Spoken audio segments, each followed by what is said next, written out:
హే కూర్చో.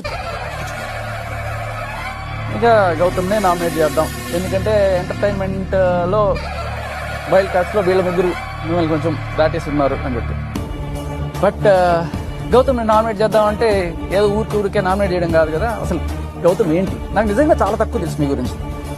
చూద్దాం అని చెప్పి కూర్చొని రాత్రి అరౌండ్ 11 గంటలకి అట్లా కూర్చున్న పని అంతా అయిపోయిన తర్వాత మొత్తం ఎపిసోడ్స్ అన్ని చూసుకుంటూ వచ్చాను. చూసిన తర్వాత darlings, you are playing amazing. పిచ్చెక్కిస్తున్నారు. బిగ్ బాస్ నెక్స్ట్ లెవెల్లో ఉంది. జనాలు పిచ్చెక్కిపోయారు, అద్దరు కొడుతున్నారు, అద్దరు కొడుతున్నారు. ఒక్కొక్కళ్ళు అసలు టోటల్ అంతే. ఆ చూసిన తర్వాత నాకందరికన్నా నచ్చింది నిలబడాలి. వద్దు. సో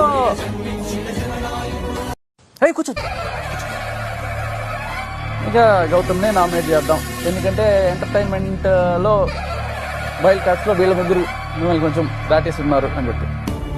బట్ గౌతమ్ని నామినేట్ చేద్దాం అంటే ఏదో ఊరికే నామినేట్ చేయడం కాదు కదా. అసలు గౌతమ్ ఏంటి, నాకు నిజంగా చాలా తక్కువ తెలుసు మీ గురించి.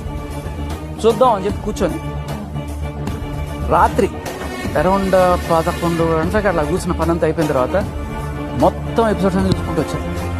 చూసిన తర్వాత darlings, you are playing amazing. పిచ్చెక్కిస్తున్నారు. బిగ్ బాస్ నెక్స్ట్ లెవెల్లో ఉంది. జనాలు పిచ్చెక్కిపోయారు, అద్దరు కొడుతున్నారు, అద్దరు కొడుతున్నారు. ఒక్కొక్కళ్ళు అసలు టోటల్ అంతే. ఆ చూసిన తర్వాత నాకందరికన్నా నచ్చింది నిలబడాలి. వద్దు. సో